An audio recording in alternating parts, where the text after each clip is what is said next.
Financial independence is the ability to live from the income of your own personal resources. Financial independence. Now it depends on how you want to live. If you need $2,000, $3,000 a month, if you need $4,000 or $5,000 a month, if you need $10,000 a month, some people may need, $100,000 a month. But whatever you would need to live, and you could earn that living from the income of your own personal resources, that's what I call financial freedom, financial independence. And let me show you how to acquire it. If you start at age 15, between ages 15 and 35 is 20 years. And in my personal opinion, based on my own studies and my own experience, 20 years, in my opinion, is enough time to become financially independent. If you're not, you don't live in the wrong country. Probably what's happened is you have the wrong plan. And it's easy to be a nice person with the wrong plan. I found that when I was 25 years old. I was broke at age 25, and I was a nice guy. You would have liked me. But I'm telling you, my plans up until then, especially my financial plan, left me broke. I totally changed it the next 6 years, and I became financially independent. So I know what I'm talking about. It is possible in a reasonable amount of time, 15 to 35, whatever, 20 years' time, enough time. You can do it in a much shorter period of time, like I did if you want to. But this is a reasonable enough time. But here's number one. First of all, you got to have the right philosophy. Philosophy is our ability to gather knowledge and sort through it and decide what's valuable. To develop a philosophy about life, a philosophy about our health, a philosophy about our family relationships, a philosophy about economics. And if you develop the right philosophy, that's what helps to set this sail, so that in 6 years it takes you where you want to go, instead of winding up like I did that first 6 years of my economics, broke, no money, empty bank account. The right philosophy. Now let me give you a couple of philosophies to consider. Here's the first one. It's called the philosophy of the poor. And here it is. Poor people usually spend their money and invest what's left. That's the philosophy of the poor. Now, here's the philosophy of the rich. Rich people invest their money and spend what's left. And here's the startling answer. It really doesn't matter what the amount is.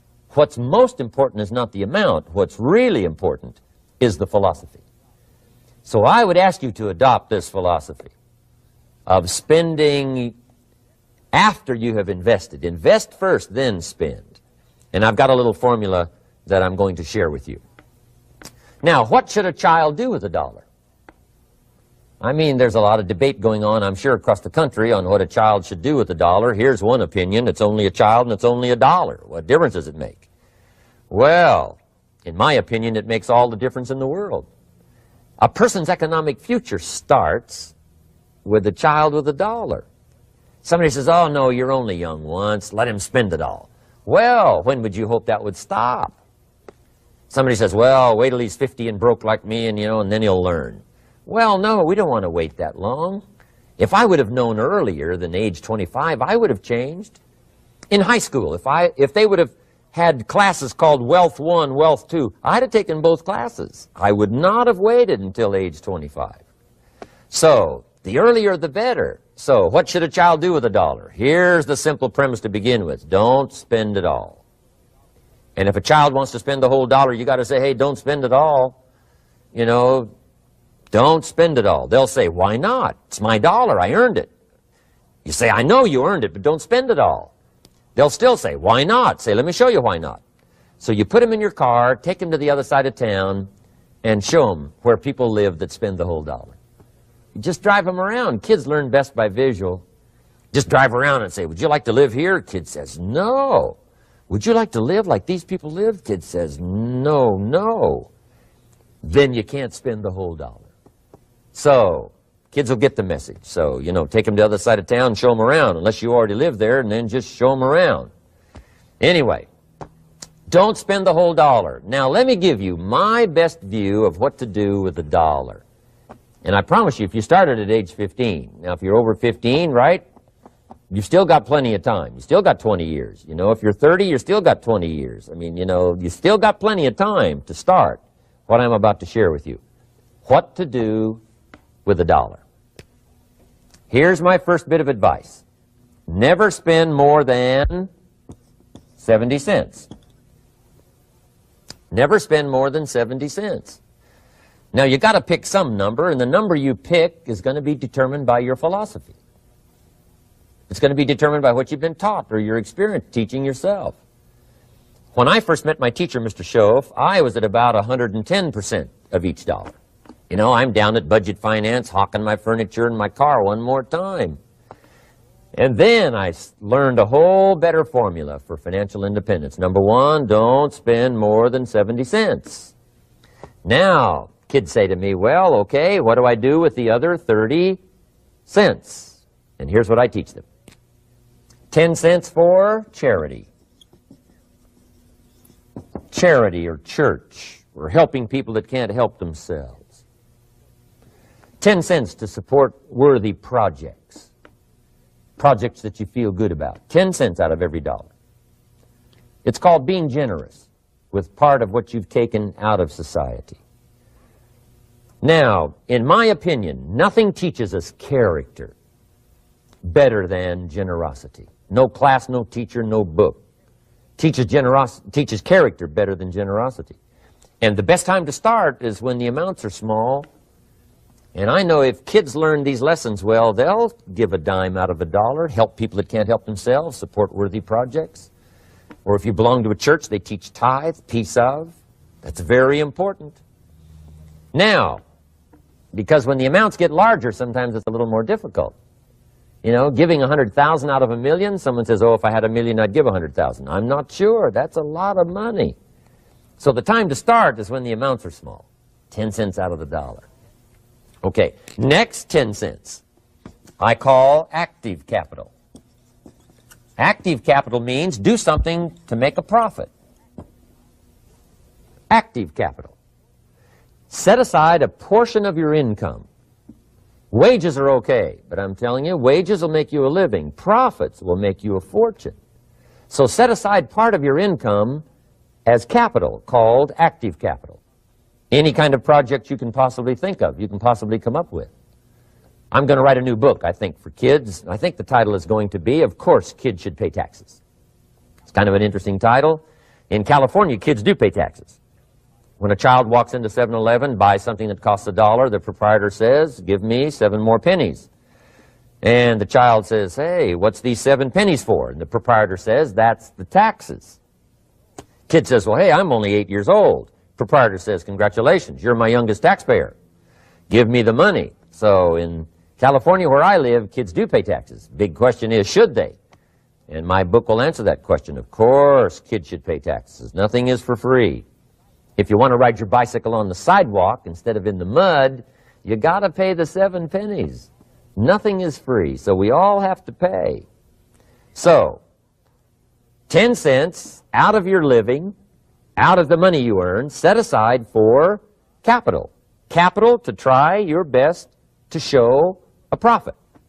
And in my book, it's going to be all kinds of ways kids can make money, right? 2 bicycles, one to ride and one to rent. I mean, you know, it doesn't take long to figure out some enterprise that'll start making a profit. Then you must jot this down if you're taking notes. Profits are better than wages. One, you can't usually start wages until you're about 16, 15, 16, but you can make a profit long before you're eligible to start earning wages. And then there's no limit to profits, and they can double and triple and quadruple.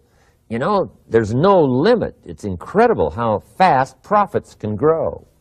So profits are better than wages. Wages make you a living, profits make you a fortune. Now, the third 10 cents is vitally important. I call it passive capital. Capital you let somebody else use.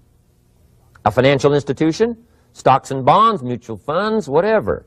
Let someone else use it. You furnish the money. They use it to make a profit, but they pay you for the use of it, called interest. And here's one of the things that'll make you financially independent fairly quickly, and that's called compound interest. And this is how you get it. Letting someone else use a portion of your money, your substance. They show the profit, they pay you interest.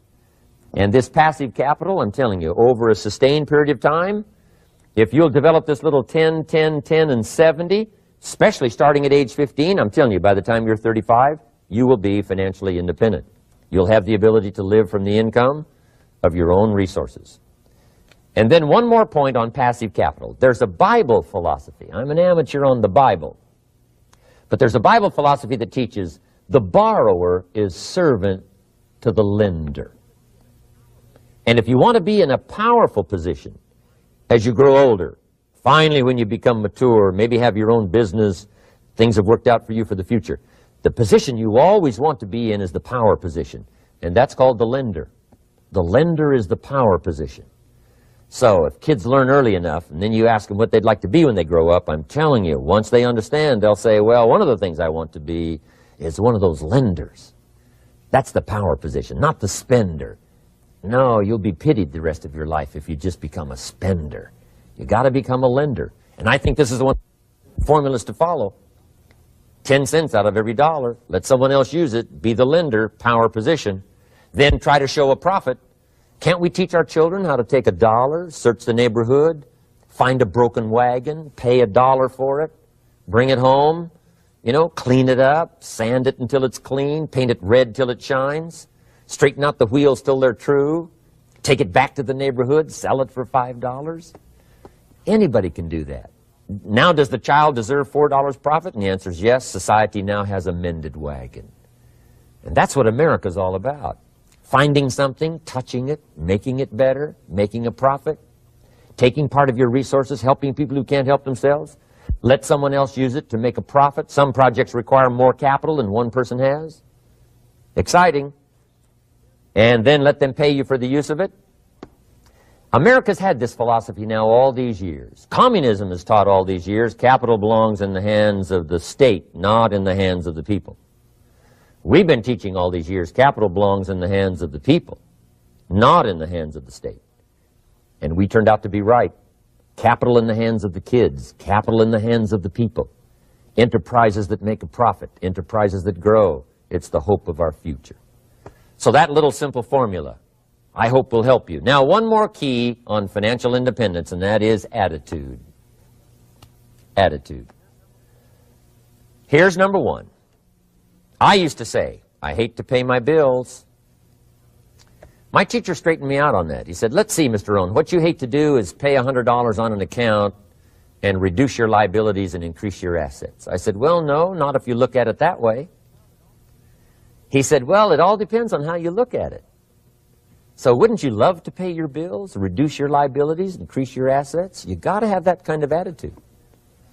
I found out the same attitude about taxes. I used to say, I hate to pay my taxes. And Mr. Shove said, well, that's one way to live. But don't you understand? Taxes is how we care and feed the goose that lays the golden eggs. Wouldn't you want to do your share? Someone says, yes, but the goose eats too much. Probably true. But hey, we all eat too much. We all need to go on a diet. Better a fat goose than no goose. So I finally became a happy taxpayer. Now, I think taxes are too high, so I'm working to get taxes lowered for our economic future.